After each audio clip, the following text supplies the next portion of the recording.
Halo semuanya, perkenalkan kami dari tim 10 K02 Analisis Kebutuhan Enterprise. Perkenalkan nama saya Endasa Azhara Syaifur dengan NIM 182244094. Perkenalkan nama saya MB Hadiandina Ranita dengan NIM 1822426. Dan saya Raffi Fadia Putra Madani dengan NIM 182244044. Pada kesempatan kali ini, kami akan memaparkan hasil analisis dari PT Digital Media Technology untuk memahami dari kondisi perusahaan, mengidentifikasi kebutuhan bisnis, serta menganalisis bagaimana perusahaan menciptakan nilai melalui aktivitas yang dijalankannya.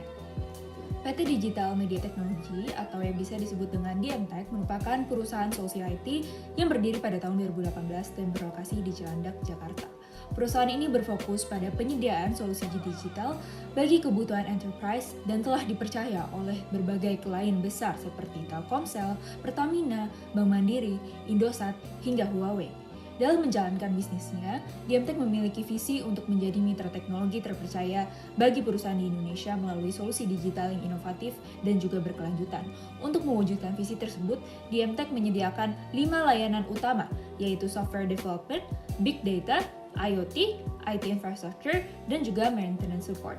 Dengan portfolio layanan yang beragam, serta pengalaman yang menangani klien berskala besar, DMTech ini menunjukkan posisi yang cukup kuat sebagai penyedia solusi teknologi bagi segmen enterprise. Nah, untuk analisis internalnya, berdasarkan dari BCG Matrix, DMTech berada pada kuadran Wildcat dengan relative market share sebesar 0,22 dan juga market growth sebesar 26,6%, yang menunjukkan peluang pertumbuhan yang tinggi meskipun pangsa pasarnya masih relatif kecil. Selain itu, hasil SWOT IFAS menunjukkan bahwa perusahaan memiliki kekuatan pada fleksibilitas pricing, relasi bisnis yang kuat, dan juga kemampuan adaptasi teknologi. Sementara itu, hasil Space Matrix menempatkan DMTech pada profil agresif, yang menunjukkan bahwa perusahaan masih memiliki kapasitas untuk memanfaatkan peluang pasar dan juga mendorong pertumbuhan bisnis. Namun perusahaan masih perlu memperkuat aspek cash flow dan pengelolaan kepuasan pelanggan agar dapat berkembang secara lebih optimal. Pada analisis eksternal, kami menggunakan Pestle Analysis dan juga Porter 5 Forces. Hasil analisis menunjukkan bahwa meningkati kebutuhan transformasi digital, AI, dan juga cloud computing menjadi peluang utama bagi perusahaan. Di sisi lain, tantangan terbesar berasal dari tingginya persaingan industri dan juga kuatnya posisi tawar client enterprise. Meskipun demikian, hasil SWOT IFAS menunjukkan bahwa peluang yang dimiliki oleh perusahaan masih lebih besar dibandingkan dengan threats yang dihadapi. Berdasarkan hasil analisis sebelumnya, kami mengidentifikasi 8 requirements yang dikelompokkan ke dalam 4 perspektif dalam scoreboard. Secara umum, kebutuhan perusahaan berfokus pada penguatan pengelolaan cash flow, peningkatan hubungan pelanggan melalui CRM, dan juga penguatan keamanan dan infrastruktur teknologi, serta pengembangan kompetensi sumber daya manusia. Requirements ini diharapkan dapat membantu perusahaan untuk mendukung pertumbuhan bisnis yang lebih berkelanjutan. Selanjutnya, kami memetakan value chain untuk memahami bagaimana DMTech menciptakan nilai bagi pelanggannya. Aktivitas utama perusahaan dimulai dari identifikasi peluang project, kemudian pengembangan solusi, hingga delivery dan maintenance support. Aktivitas tersebut kemudian didukung oleh infrastruktur perusahaan, pengelolaan SDM, dan juga pengembangan teknologi dan procurement. Melalui value chain ini, terlihat bahwa nilai yang diberikan oleh DMTech tidak hanya berasal dari solusi teknologi yang dihasilkan, tetapi juga dari kemampuan perusahaan dalam mengelola sumber daya dan hubungan dengan pelanggan secara terintegrasi. Tantangan utama DMTech adalah menerjemahkan visi menjadi IT solution leader yang profitable ke dalam langkah strategis yang konkret dan terukur. Untuk menjawab ini digunakanlah Norton Kapan Strategy Map yang menghubungkan 4 perspektif. Dari diagram, kita dapat mengetahui bahwa fondasi seluruh strategi dimulai dari bawah, yaitu learning and growth. Tanpa governance dan human capital management yang kuat, proses internal seperti kepatuhan UU PDP, inovasi AI atau ML, dan kualitas delivery tidak akan berjalan secara optimal. Proses internal yang kuat inilah yang kemudian mendorong kepuasan dan loyalitas klien di perspektif customer, dan pada akhirnya menggerakkan peningkatan revenue serta optimalisasi cash flow di perspektif finansial. Dari 16 inisiatif yang sudah dirancang, mulai dari otomatisasi penagihan, adopsi CRM, hingga program upskilling, DMTech harus memprioritaskan inisiatif di layer learning and growth terlebih dahulu sebagai prasyarat keberhasilan strategi secara menyeluruh. Siapa saja sih pihak yang terlibat dalam operasional DMTech dan bagaimana mereka saling berkoordinasi untuk menghasilkan solusi IT yang berkualitas? Dalam kegiatan operasional harian, terdapat 20 aktor yang berperan di DMTech, baik internal maupun eksternal. Secara internal, Company Director menjadi pusat kendali yang mengkoordinasikan 3 pilar utama, yaitu Operations, Technology, dan Finance. Di bawah Operations, Project Manager dan Business Analyst bekerja bersama untuk mengeksekusi proyek, lalu meneruskannya ke para developer yang dipimpin oleh lead developer. Di sisi lain, Technology, yaitu infrastruktur, gondola, dan tower team, memastikan bahwa kualitas teknis berjalan dengan optimal. Di sisi eksternal, terdapat customer yang menjadi sumber arah pengembangan, lalu terdapat supplier yang memastikan ketersediaan komponen, dan bisnis partner yang memperluas jaringan klien DMTech. Lalu bagaimana sih 20 aktor yang tadi itu tepatnya saling berkoordinasi satu sama yang lainnya? Disinilah diagram aktor cooperation viewpoint menjawabnya. Dari peta ini, kita bisa melihat bahwa terdapat 5 jalur kolaborasi yang terbentuk, 2 internal dan 3 eksternal. Project Manager dan Business Analyst mengolah kebutuhan klien, lalu meneruskannya ke developer untuk diimplementasikan. Selanjutnya, Teknologi Koordinator memastikan bahwa pasokan infrastruktur dari supplier tetap tersedia. Sementara, Finance Officer dan Tax and Accounting berkolaborasi untuk menjaga laporan keuangan perusahaan. Namun, dari pola kolaborasi ini terdapat celah yang terlihat. Hasil kerja developer itu mengalir langsung ke delivery tanpa adanya checkpoint. Tidak ada quality assurance dan tidak ada security review. Padahal DMTech seringkali menangani data sensitif yang terikat oleh regulasi ketat seperti UU PDP. Sehingga ini bukan hanya risiko teknis tetapi juga risiko bisnis yang berkaitan dengan hukum. Untuk menutup celah ini, terdapat peran-peran yang perlu segera dilibatkan, yaitu Quality Assurance Engineer sebagai filter kualitas sebelum produk diserahkan ke klien, atau Security Specialist untuk menangani kepatuhan standar keamanan cyber, dan Compliance Officer untuk menavigasi regulasi kompleks di proyek-proyek pemerintah.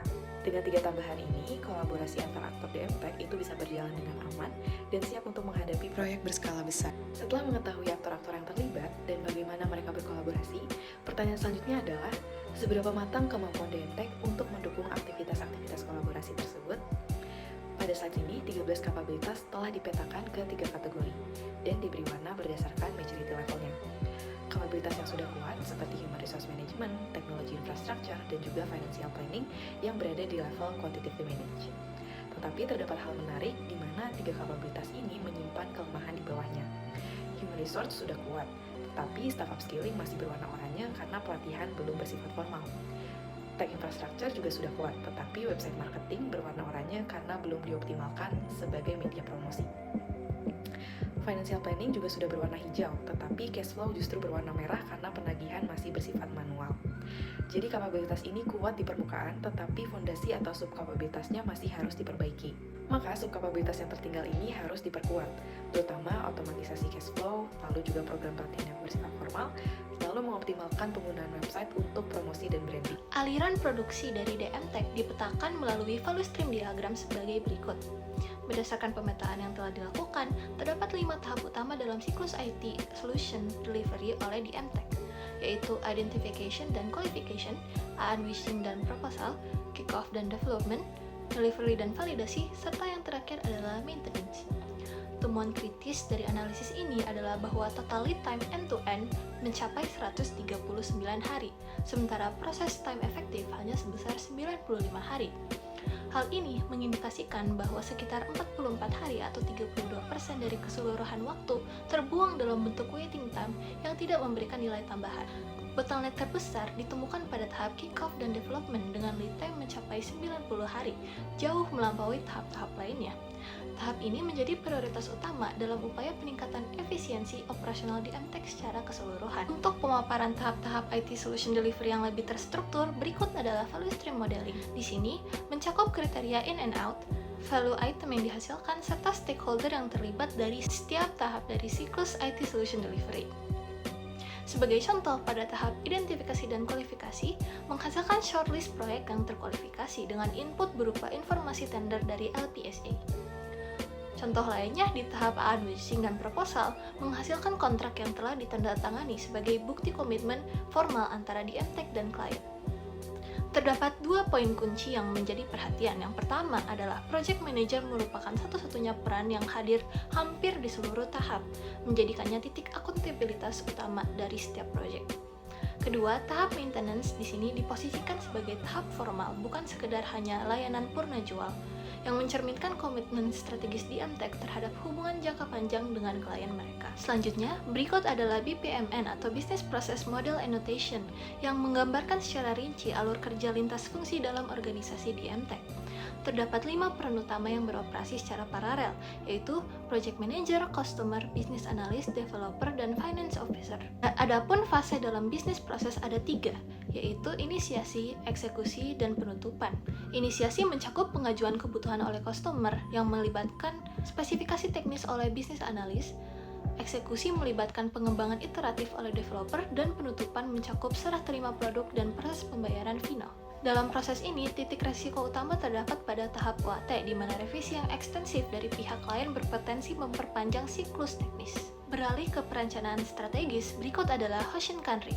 Terdapat 5 misi strategis yang telah diterapkan, M1 hingga M5, masing-masing dilengkapi dengan goal, strategi inisiatif, nilai kepentingan, serta penanggung jawab yang teridentifikasi. Dari hasil analisis dengan Hoshin Kanri, terdapat 2 inisiatif yang mendominasi lintas misi.